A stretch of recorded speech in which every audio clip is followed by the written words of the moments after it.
There is a version of Jack Nicholson that the world knows completely. The grin, the sunglasses, the front-row Lakers seat, the Oscar speeches delivered with the specific quality of a man who has won so many times that winning has become simply the expected conclusion of things. The roles, McMurphy, Gittes, Torrance, the Joker, Melvin Udall, each one a different facet of the same extraordinary intelligence turned outward toward the camera with a fearlessness that has never quite been matched in American cinema. The public Jack Nicholson is one of the most thoroughly constructed and most carefully maintained personas in the history of Hollywood. A persona built over 6 decades of deliberate choices about what to show and what to keep, what to perform and what to protect. It is a persona defined, above almost everything else, by a specific quality of invulnerability. The sense that this man has never needed anything from anyone badly enough to be diminished by the needing, has never wanted anything so completely that the wanting could be used against him. And then there is the other version. The version that almost no one has seen and that Jack has spent his entire adult life ensuring almost no one would see. The version that existed on one specific night, in one specific conversation, when Jack Nicholson, who by that point had won Academy Awards and made some of the greatest films in American cinema, and had been with more women than most men encounter in several lifetimes, asked a single woman to marry him, and she said no. And the no, delivered by someone who understood Jack Nicholson more completely than almost anyone ever had, was not the casual rejection of a man with too many options to be wounded by any single one of them. It was the considered, clear-eyed, devastating response of a woman who knew exactly who she was saying no to and why the no was the only honest answer available to her. And Jack, who has never been publicly wounded by anything, was wounded by this. The wound lasted. It changed something. And the changing is the part of the story that has never been told. The woman was Anjelica Huston. The relationship between Jack Nicholson and Anjelica Huston lasted, in its primary form, from approximately 1973 to 1990, 17 years during which they were together, apart, together again, complicated by other relationships on both sides, defined by the specific quality of two extraordinarily strong and extraordinarily different personalities inhabiting the same gravitational field without either one being able to fully break free of it. It was not a simple relationship, and it was not a happy one in the conventional sense of the word. It was, in the way that the most significant relationships tend to be, a relationship that revealed things about both of them, about what they needed and what they were capable of and what they were not capable of, and what the gap between those two things cost. Jack was capable of extraordinary intimacy and extraordinary distance in equal measure. And with Anjelica he was frequently both simultaneously, which is a specific kind of cruelty that people with his particular psychology tend to inflict on the people closest to them, without always understanding that they are doing it. Anjelica Huston came from Hollywood royalty in the most literal sense available. She was the daughter of John Huston, one of the greatest directors in American film history, a man whose work and whose personal behavior had shaped the mythology of Hollywood masculinity in ways that made him, in certain respects, a template for the kind of man his daughter would spend 17 years with. John Huston was brilliant and difficult and unfaithful, and ultimately impossible to fully hold, and Anjelica had grown up inside that specific atmosphere of creative greatness and personal unreliability, had absorbed its textures and its costs in the way that children absorb the fundamental assumptions of the world they grow up in. When she met Jack Nicholson, she was meeting someone who operated on a recognizable frequency, a man whose specific combination of genius and unavailability was familiar enough to feel like home and different enough to feel like discovery. The familiarity was partly what made her stay for 17 years. The familiarity was also, ultimately, partly what made her leave. Before getting to the proposal itself, it is worth dwelling on what those 17 years actually looked like from the inside, because the proposal cannot be understood without understanding the specific texture of the relationship that produced it and that made it both inevitable and impossible in equal measure. Jack and Anjelica were not a conventional Hollywood couple in any sense. They were not performing a relationship for the cameras, or building a shared brand, or navigating the industry together as a strategic unit. They were two extraordinarily particular people with two extraordinarily strong and incompatible sets of needs, held together by a genuine and deep connection that neither of them was entirely able to understand or entirely able to walk away from. The connection was creative and intellectual and physical and, at its core, rooted in a specific quality of mutual recognition. The specific experience of being seen by someone who has the intelligence and the perceptiveness to actually see you, rather than the version of you that you present to the world. Jack was seen by Anjelica in ways that other people, including many who were closer to him in the conventional social sense, were not. She saw the specific architecture of his psychology, the specific combination of genuine warmth and genuine unavailability, of real generosity and real self-absorption, of the particular kind of emotional intelligence that can read everyone in a room and still not be fully present for the person it's with. She saw what was magnificent about him, and she saw what made him impossible, and she loved both with the same clear-eyed comprehension, which is a specific kind of love that most people never receive, and that is both the greatest gift someone can give you and, if the conditions aren't right, one of the most quietly devastating. Jack knew she saw him. He valued the seeing in ways he has never publicly articulated, but that people close to both of them have described as foundational to the relationship. The sense that Anjelica was one of the few people in his life whose opinion of him was based on actual knowledge rather than legend, and that her continued presence in his life was therefore a form of validation that the legend could not provide. This is what made the proposal possible. Jack asked Anjelica to marry him not in spite of the fact that she saw him clearly, but because of it. He wanted, at that specific moment in his life, to formalize the connection with the one person who knew what the connection was actually based on. He wanted to marry someone who loved him rather than the persona, and Anjelica was, at that point, the only person available who qualified. The asking was genuine. It was also, in a way that Jack may not have fully understood at the time, the most vulnerable thing he had ever done, more vulnerable than any performance, because performances have the protection of craft and craft has the protection of distance, and there is no distance in asking someone to marry you and waiting for the answer. The 17 years were not continuous or uncomplicated. There were periods of genuine closeness and periods of genuine distance. There were other women in Jack's life during those years. Jack has never pretended otherwise, and has in fact been more forthcoming about his inability to be monogamous than most men of his generation and stature, which is a specific kind of honesty that does not make the behavior less damaging to the people on the receiving end of it. Anjelica knew about the other women. She managed the knowledge with the dignity and the strategic invisibility that women in her position in that world were expected to manage such things, which is to say she managed it at significant cost to herself that was not always visible from the outside. She was not simply enduring Jack's behavior, she was in her own right building a career and a life and an identity that did not depend entirely on him, and that independence was both what kept her with him for so long and what eventually made it possible for her to leave. The proposal happened in the late 1970s. The exact year is not firmly established in the public record, which is itself telling. The most significant romantic gesture of one of the most documented men in Hollywood is not firmly dated, because neither party has spoken about it in any detail, and the people who might have known about it have maintained the same careful silence about this piece of Jack's private history that has characterized the maintenance of all his private history. What is known, through the accumulated fragments of various accounts and the careful reading of what both Jack and Anjelica have said over the years about their relationship, is that at some point during those 17 years, Jack asked Anjelica to marry him. He asked seriously, not as a gesture or a performance or a moment of romantic impulsiveness that both parties understood would not be followed through. He asked with the specific weight of someone who meant it, who had arrived at the conclusion that this was what he wanted, who was prepared to commit to something he had never committed to before and has never committed to since. Anjelica said no. She said it clearly, and she said it with the specific directness that has characterized her public persona throughout her career, and that comes from a lifetime of being around powerful men and learning that the only way to survive proximity to that much power without being consumed by it is to be absolutely honest about what you will and will not accept. She did not say no because she didn't love Jack. She said no because she understood, with the clarity of someone who had spent years watching him at close range, that what Jack Nicholson was offering when he offered marriage was not what marriage actually required, and that accepting it would mean accepting a version of marriage that was shaped entirely by his needs and his limitations and his specific incapacity for the kind of sustained vulnerability that real commitment demands. She understood that Jack wanted to marry her without wanting to change any of the things that had made their relationship painful, and that saying yes would mean agreeing to formalize the pain rather than resolve it. And she was too honest, and ultimately too self-respecting to agree to that. The specific form of Anjelica's no is worth dwelling on, because it was not a simple refusal, and it was not delivered simply.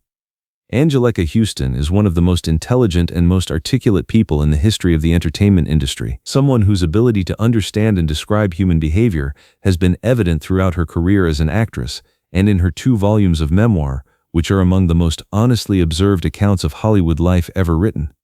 When she said no to Jack's proposal, she said it in the way that she does everything, with the full weight of her understanding of the situation, with clarity about what she was saying and why, and with the specific combination of love and honesty that has characterized her relationship to the most difficult truths available to her throughout her life. She did not say no because the relationship was bad. She said no because she understood, with the precision of someone who had been watching Jack Nicholson at close range for years, that what he was offering when he offered marriage was the best version of himself that he was capable of, and that the best version of himself he was capable of was not, in the end, enough to build a marriage on. Not because it wasn't extraordinary, it was, but because marriage requires a specific kind of sustained presence and a specific kind of prioritization of another person's needs that Jack, for all his gifts, had demonstrated consistently that he could not maintain. She had watched him be unable to maintain it. She had been the person he was unable to maintain it with.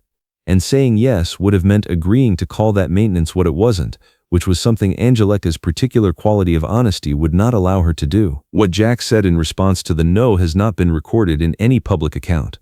This is one of the most significant gaps in the public documentation of his life, the most emotionally naked moment available in the story of a man who has spent 60 years ensuring that emotionally naked moments do not become public.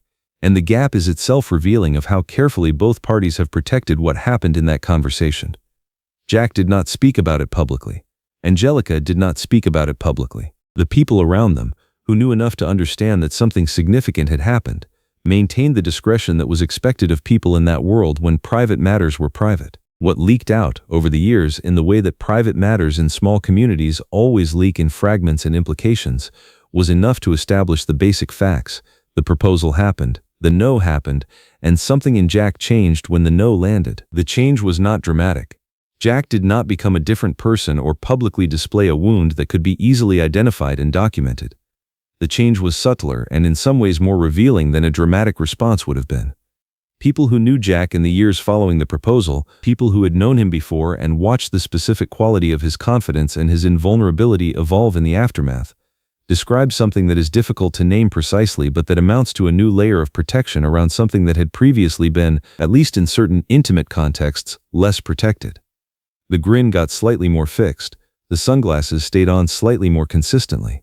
The specific quality of self-sufficiency that had always been part of Jack's public persona became, after the no, slightly more deliberate and slightly more total. It was the response of someone who had extended himself further than he usually extended himself and had been met with an honest answer about what was possible, and who had decided in the aftermath that the extension had been a mistake and would not be repeated. There is a specific irony in the way Jack's life unfolded in the years after the proposal that the public record captures without fully understanding. In the decades following his asking and Anjelica's refusal, Jack had relationships that were in many ways more conventionally available than the one he had tried to formalize, relationships with women who were less demanding, less clear-eyed, less equipped or inclined to tell him difficult truths about what he was and wasn't capable of. He had children in the context of those relationships, children who are part of his life, and whom he has spoken about with genuine warmth and genuine acknowledgement of what it means to have been an imperfect father to them.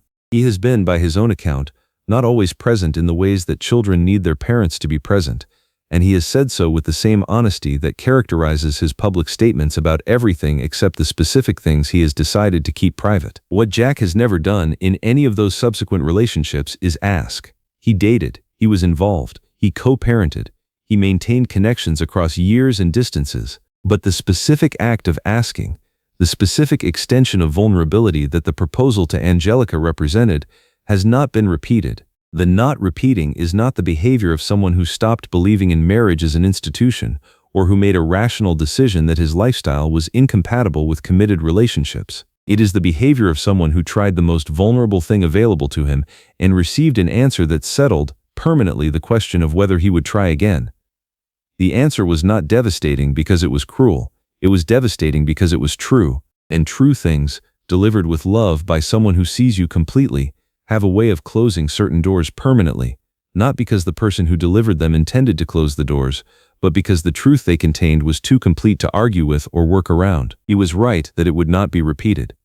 In the years and decades since the proposal, Jack Nicholson has not asked another woman to marry him. He has had relationships, significant ones, relationships that lasted years and produced children and were in various ways genuine and important. He has not asked. The asking, and the answer it received, appears to have settled something in him about what he was willing to risk and what he was not, about what category of vulnerability he would permit himself going forward and what category he had permanently closed. This is not a simple story of a man protecting himself from pain. Jack Nicholson is not a simple person, and his emotional life does not reduce to simple explanations. It is a story about the specific way that a person who has built an identity around invulnerability responds when the invulnerability is tested at its most fundamental level, and what that response costs, and what it protects, and what it reveals about who they actually are underneath the persona. Anjelica left Jack definitively in 1990 after a specific final incident that she has spoken about publicly, the revelation that Jack had fathered a child with another woman while he and Anjelica were together. This was not the first time there had been other women, as both of them knew, but it was the form of it that ended things. The specific concreteness of a child, a permanent fact, an irrevocable demonstration of what had been happening and what it meant. Anjelica has said in various interviews over the years that leaving was something she had been preparing to do for a long time before she did it, and that the 1990 incident was the moment that made the preparation resolve into action. What she has not said in any interview is anything specific about the proposal or what it meant to her to have said no to it, or what she understood in the aftermath about what the asking had cost Jack and what the refusal had cost her. That specific knowledge she has kept, with the same careful discretion that Jack has kept it, in the private space where the most significant things that happened between them continue to exist without a public record. Anjelica's memoir, published in 2 volumes in 2013 and 2014, is one of the most closely observed accounts of life inside Hollywood's creative elite ever written. It covers her childhood with John Huston, her early career, her relationship with Jack, and the decades that followed. It is honest in ways that Hollywood memoirs rarely achieve honesty. Honest about pain, about failure, about the specific costs of the specific choices she made. And it is, regarding the proposal and Anjelica's refusal of it, almost entirely silent. The years during which the proposal would have occurred are covered. Jack's presence in her life during those years is documented. But the proposal itself, the specific conversation, the specific asking, the specific no, and what it cost both of them, exists in the memoir in the form of an absence, a space where the most significant private moment of their relationship would be if Anjelica had chosen to put it there. She chose not to. The choosing is its own statement, about what belongs to the public record and what belongs to the private one, and about the specific things that two people who have shared something real can agree, without negotiation, to keep between themselves. What the memoir does give, in the spaces around the absence, is a portrait of Anjelica's understanding of Jack that is the most complete available anywhere. She writes about his intelligence and his generosity and his specific quality of presence, the way that when he was fully there, he was more fully there than almost anyone else, and the way that when he wasn't there, the absence was total and the gap between the two states was one of the defining experiences of being with him. She writes about the specific pleasure and the specific cost of being loved by someone whose capacity for love was genuine but whose capacity for the sustained attention that love requires was limited in ways that were structural rather than chosen.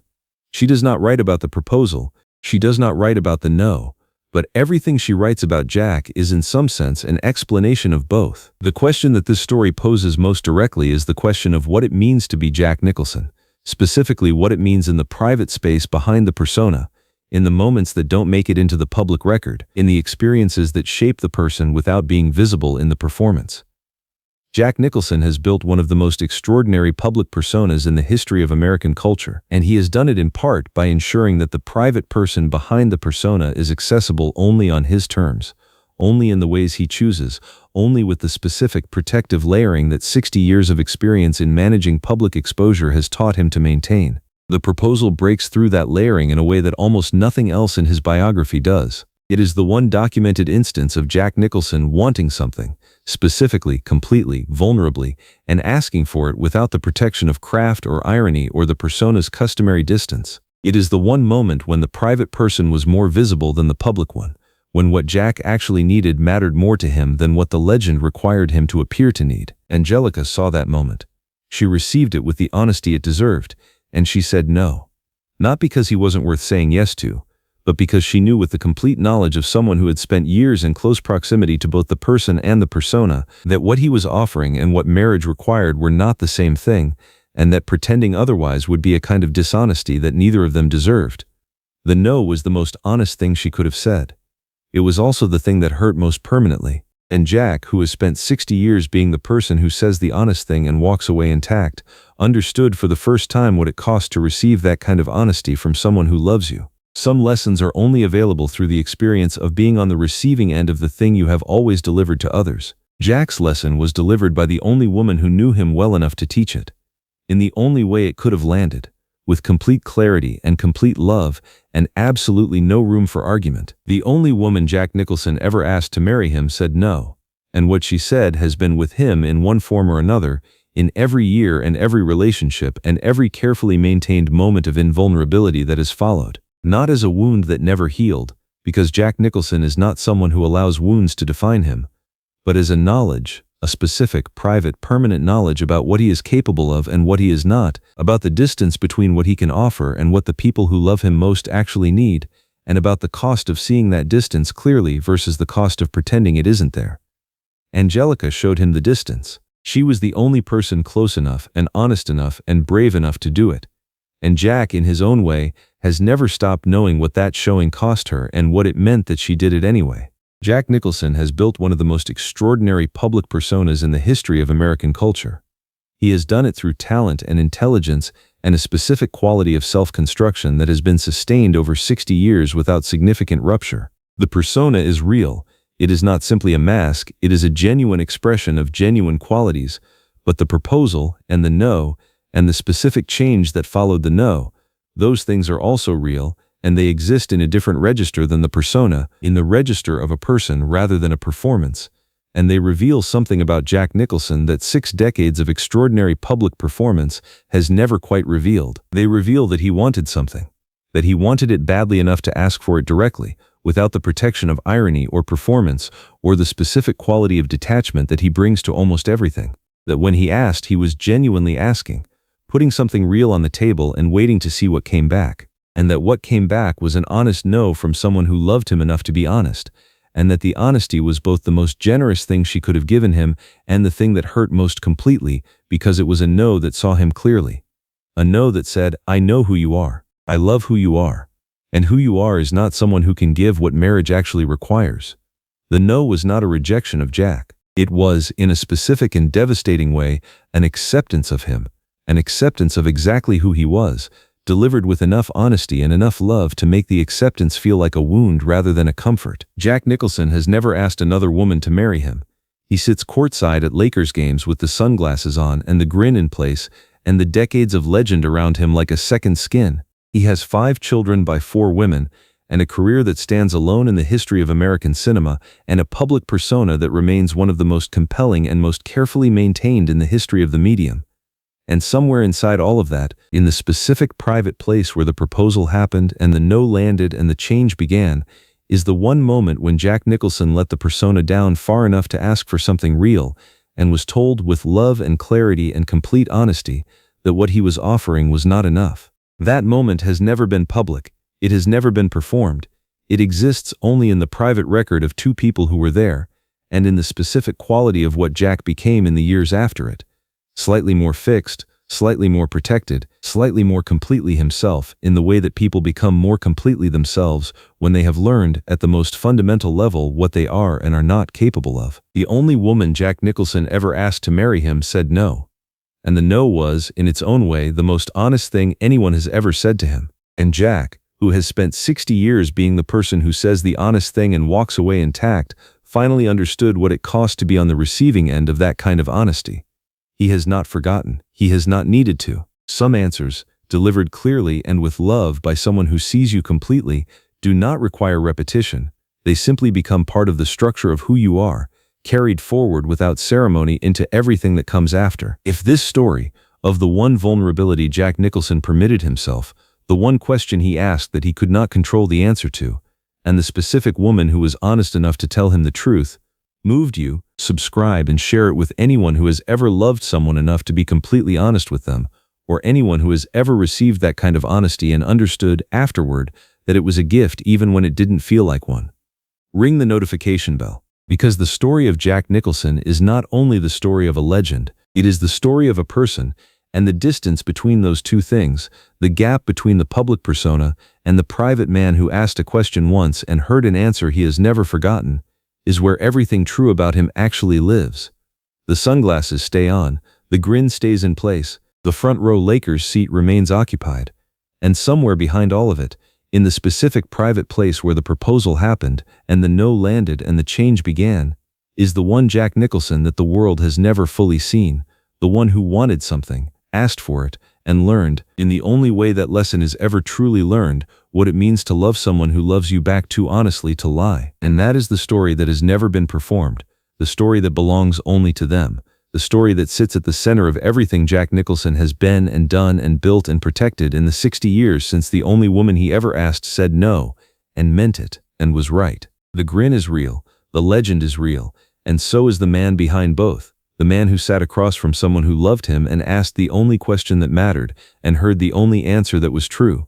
Some things you only do once, some answers you only need to hear once. Jack Nicholson heard his, from the only person qualified to give it, in the private room where the most important things in a person's life actually happen. The rest is performance. That was real. And real, for someone who has spent 60 years performing, is the rarest and most costly thing available. That is what she gave him when she said no.